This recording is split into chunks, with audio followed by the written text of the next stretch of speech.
Sa kaugnay na balita, arestado ang tatlong lalaki na nahuling nagpapanggap bilang mga empleyado ng Commission on Elections o COMELEC. Natuklasan ang mga suspect na may dalang ID, di umano'y pirmadong dokumento at lulan pa ng isang sasakyan na may COMELEC sticker.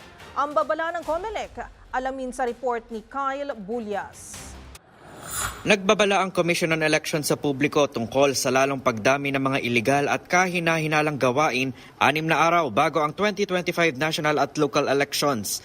Ginawa ng COMELEC ang pahayag kasunod ng pagkakaaresto sa tatlong lalaking nagpanggap bilang tauhan ng COMELEC para mag-inspeksyon umano ng mga automated counting machine sa isang paaralan sa Santa Cruz, Laguna.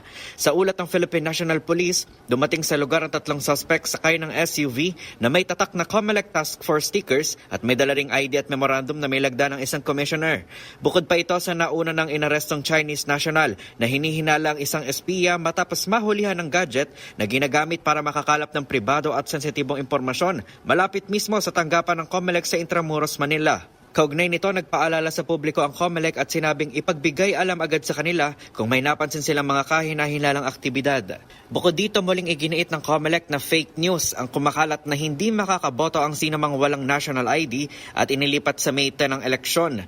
Nilinaw ng COMELEC, nahihingan lang ng ID ang isang botante kung hindi matiyak ang kanyang pagkakakilanlan at tuloy na tuloy ang eleksyon sa May 12, 2025. Para sa MBC TV Network News, ito si Kyle Bulyas ng DZRH, una sa Pilipinas, una sa Pilipino.